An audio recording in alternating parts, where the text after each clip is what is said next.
Ini dia cara bikin produk baru kalian pasti beli ketika lu jualan di TikTok Shop. Coba sini, ngaku deh. Siapa yang ngalamin? Udah mencoba membuat produk, udah ngerumusin semuanya, udah capek-capek deh nyusun, wah pokoknya campaign eksekusi yang cetar gitu kan. Tapi ternyata begitu di post, anyep. Ada nggak sih caranya biar, maksudnya ketika lu jual produk baru di TikTok Shop itu pasti laku. Nah, sebenarnya ada, dan ini yang mau gua bahas. Jadi buat kalian yang baru nonton, pastiin buat lu tonton video ini sampai habis, terutama buat lu yang pengen jualan produk baru laku, karena kita bakal bahas di sini. Tapi sebelumnya, buat kalian yang baru nonton, jangan lupa buat klik tombol subscribe dan aktifin lonceng notifikasinya ya. Oke, poinnya apa sih? Gimana sih caranya biar produk baru pasti laku? Pertama, ada rumus dasar yang kalian harus selalu ingat dan gak boleh lupa. Ada yang namanya supply and demand. Ya, supply demand itu bisa dibilang rajanya, supply and demand is king. Jadi, kalau lo mau produk yang lo jual laku, pertama adalah cari produk yang demand-nya besar. Cari produk yang pasarnya gede. Karena kalau produk yang lo jual itu pasarnya kecil, susah buat lakunya. Gimana buat lakunya kalau pasarnya aja orang nggak banyak yang nyari gitu loh. Kebayang nggak? Nah, produk yang cari demand-nya besar gimana gitu kan. Nah, itu kan gue tahu kan. Pasti kalian pengen nanya, aduh emang gimana caranya? Ada nggak cara ngeriset detailnya?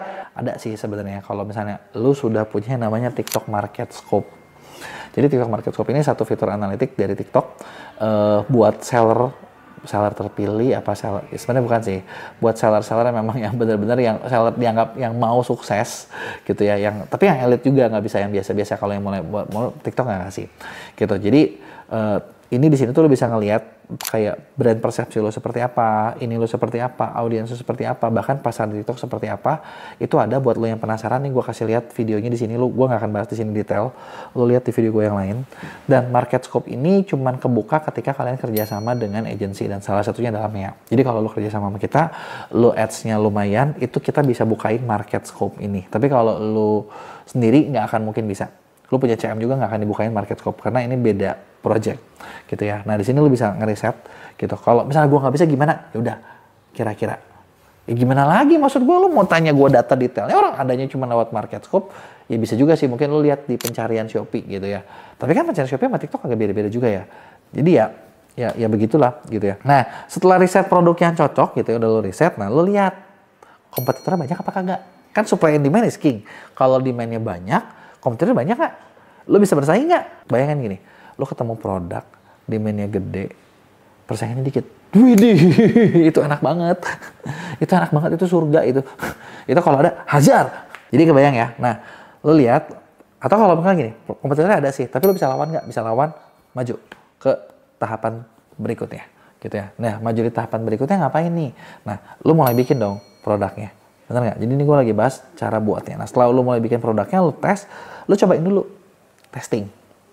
Testingnya gimana? Nah, bisa dengan cara kayak gini. Setelah lo bikin produk, lo bikin beberapa konten, terus produk itu lo iklanin. Terus lo lihat respon pasarnya kayak gimana. Ada yang terima nggak? Ada yang suka nggak? Ada yang mau beli nggak?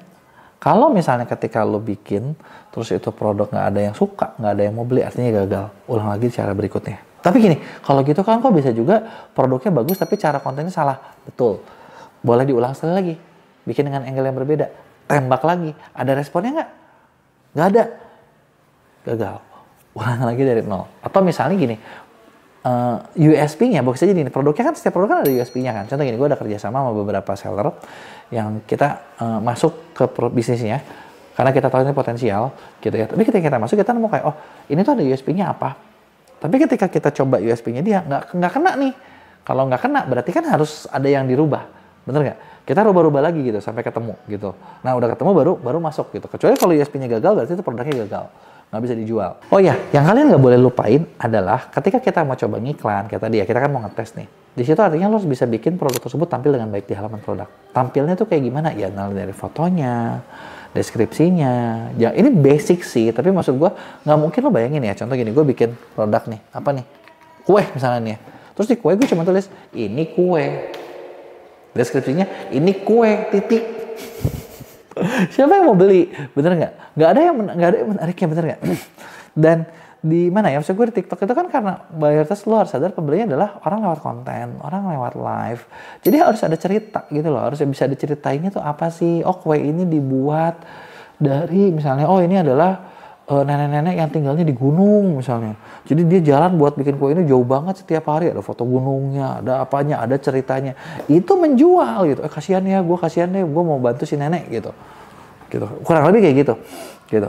Nah, jadi kalau misalnya halamannya nggak ada, ininya nggak ada, ya udah susah. Tapi kalau di awal kita udah coba, prediksi lo terbagus, kasih traffic, bagus apa enggak, lihat feedback, benerin lagi. Gitu. Nah, gue tahu ketika gue ngomong kayak gini, kalian pasti ngerasa kayak, kok lu ngomongnya kayak gampang, lihat feedbacknya kayak gimana, datanya seperti apa, ininya kayak gimana. Ya, sebenarnya datanya itu nanti dilihat gitu ya, nanti ada kayak beberapa, mulai dari contoh gini, ketika gue iklanin, di iklanin itu kan iklan perlu bisa pakai GMP Max, bener nggak? Kalau iklan awareness kita pakai video doang, VSA. Kalau di VSA gue lihat CPM-nya mahal apa murah. Jadi maksudnya penyebarannya gimana, CTR-nya seperti apa, bener nggak? CTOR-nya seperti apa. Terus kalau misalnya ketika gue ngelihat itu si halaman ya, orang itu page view-nya berapa, yang convert-nya berapa. Nah ini adalah data-data yang lo lihat. Gitu. Bingung ngerjain semuanya, nggak usah pusing. Kalau daripada pusing ya, lo bisa kerja sama kita bisa bantuin. Gitu. Bantuin apa nih, mau jualan? Enggak. Tapi gini, kita di MEA sebenarnya salah satu yang gue jarang spill. Salah satu hal yang kita kuat itu adalah benar-benar evaluasi data. Jadi, contoh, kalian misalnya katakanlah seller, lu udah jualan sebulan 2 bulan, biasanya orang nggak tahu masalahnya di mana. Dan banyak orang misalnya lo banyak agensi tapi suka bilang kayak, oh ini kayaknya gini gitu, kira-kira nih. Kalau kita tarik semua data lu, data toko lu, kita masukin ke processing data yang kita punya, nanti dari situ kita dapat insight banyak. Nah dari insight itulah baru kita action plan berikutnya. Dan kalau buat lo yang penasaran, nanti bulan November gue ada event di Surabaya bareng sama TikTok. Kita bakal bahas tentang TikTok Shop semuanya secara detail, secara gamblang. Dan di situ bakal dibikin untuk pertama kali kita bakal bikin deh yang apa kita lakuin di belakang layar gitu ya, beda akun live gitu ya. Dan semua seller yang kerja sama masuk ke situ, kita bisa kasih satu one pager, jadi data dari analytical kita seperti apa. Jadi kalian tahu toko kalian tuh. Jadi gue bukan ngomong kayak toko lu jeleknya di sini, gitu. Itu mah kata gue kan. Nah gue kasih nih datanya ke lu, nih misalnya di sini. Yang bagus cuman ini, yang nggak bagus, wah ini banyak banget nih PR lu nih. Jadi lu langsung ngerti PR lu sendiri tanpa harus, ya maksudnya gue ngasih tahu lu gitu. Gitu. Dan ini dan lu bisa konsultasi langsung sama tim gue tentang gimana cara ngelakuin ngebedahnya segala macam. Itu buat kalian mau ikut, itu tiketnya terbatas banget. Jadi lu pastiin lu gabung di situ ya. Nah itulah yang tadi gue bilang. Jadi cara gue nganalisa kayak gimana? Kayak gitu. Breakdown dulu, jebret, masukin ke sini. Jadi jalan gitu ya. Nah udah itu jadi, nah udah jalan nih. Berarti kan kita dapat feedbacknya kita benerin lagi. Gitu kan. Yang salah di mana nih? Karena dengan misalnya kita dengan sistem kita itu kita ketahuan yang salahnya di mana gitu loh. Gitu. Dalam arti mungkin kalian nanya, emang pakai platform apaan? Kagak. Ini sebenarnya dari pengalaman gue bikin di processing data analyst. Gitu, kita bikin sistemnya, kita bikin ini ya. Mungkin kalau misalnya apa ya, mungkin gue ada project ke depannya, mungkin kalau misalnya memang kita lihat ini banyak yang butuh, meskipun gue juga bingung nih mau dijual apa enggak. Karena kalau dijual kan kita nggak bisa jualan dong. Ini kan kerjaan kita gitu kan, bener nggak? Ya kan, internal kita kayak gitu. Nah, bisa juga nanti ke depannya bakal dibikin platform. Tapi kasih tau gue nih, mending dibikin platform apa jangan? Kasih tau gue di komen ya. Nah, terus kalau lu udah perbaiki, barulah lu hajar traffic. Kasih traffic yang banyak. Nah, sebenarnya gini, dari awal aja tadi yang gue bilang, metode yang gue bilang, lu udah pasti pecah telur. Nah, traffic itu buat bener-bener bikin produk tersebut jadi bisa jadi produk hero atau enggak, produk laris apa enggak, gitu. Nah, kalau misalnya kasih traffic itu produk hero-nya bagus, larisnya bagus, udah. Lu udah dapet produk yang bakal laku terus, gitu. Mau lebih kencang lagi gimana? Lakuin yang namanya remarketing atau retargeting buat meyakinkan orang-orang yang udah udah beli, udah lihat buat bener-bener beli, gitu ya. Nah, jadi itu dia tadi cara biar produk kalian lebih cepat laris di TikTok Shop, terutama buat lo yang punya produk baru. Mau lebih gacor, ada lagi sih caranya. Dengan apa? Gabungin dengan campaign affiliate yang banyak banget. Banyaknya gimana? Ya, sekarang gini lah. Katakanlah lu mau bagus, ini tips tambahan ya. Terus lu produksi sendiri paling bisa 50-100 video, bener nggak? Lu pernah nggak kebayang kalau misalnya dalam waktu 2 bulan kalian bisa punya 10.000 video yang ngepost tentang produk kalian? Selaku apa kayak gitu. Nah, buat kayak gitu aja gimana? Nah, lu di situ perlu kerjasama dengan MCN agency. Karena MCN Agency bisa bikin lu kayak gitu. Tapi ya pasti harus nyiapin sampel, harus nyiapin segala macam kan. Nggak mungkin 10.000 video tanpa sampel, itu kayaknya agak susah deh. Ya, apalagi tanpa budget, nggak mungkin. Pasti lo perlu budget, tapi hasilnya pasti bakal gacor banget ya. Jadi itu dia tadi cara-caranya. Kasih tahu pendapat kalian di komen, jangan lupa buat like dan share.